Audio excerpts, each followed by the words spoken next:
Hey everyone, just wanted to share a quick tool. This is a pretty easy one, but if you don't know how to do it, it can be a little complicated.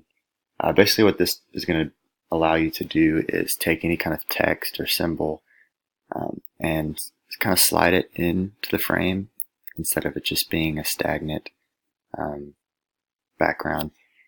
So basically, what we're going to do is we're going to duplicate whatever screen you're wanting to be adaptive.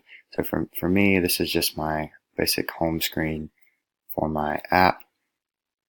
And I've already duplicated it, but that's just a matter of copying, pasting it. And then the next thing you want to do is make sure you're in the design tab. That's where you're going to be able to get all these different things from. So we're going to take this procrastinators here, which is just my text, and we're going to make it very small. I'm just going to move it out of the way for now. I'm just going to put it right here. But you're going to want to make sure that it stays within this frame, or else it gets a little tricky and it kind of messes up the process a little bit.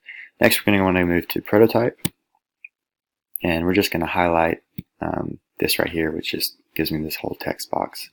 And just like we did in class, we're going to take this drag and bring it to the next screen.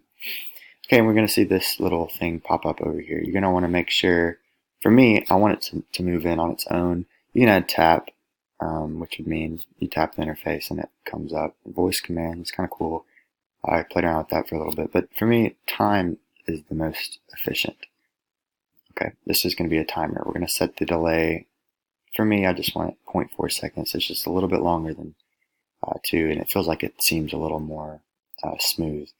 This right here is the most important part. It usually starts off as transition, which is okay, but that's kind of more like a PowerPoint presentation, and we want it to be like an app. So we're going to do auto animate. This will take whatever is missing from this screen and move it seamlessly to this.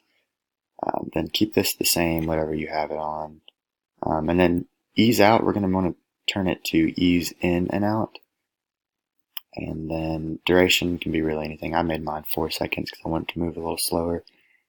And basically, let's watch and see what the effect does on its own. So it just kind of adds a little bit of movement to it. Nothing fancy, but it just makes it perform a little bit more like an app. Watch it one more time. And there you go.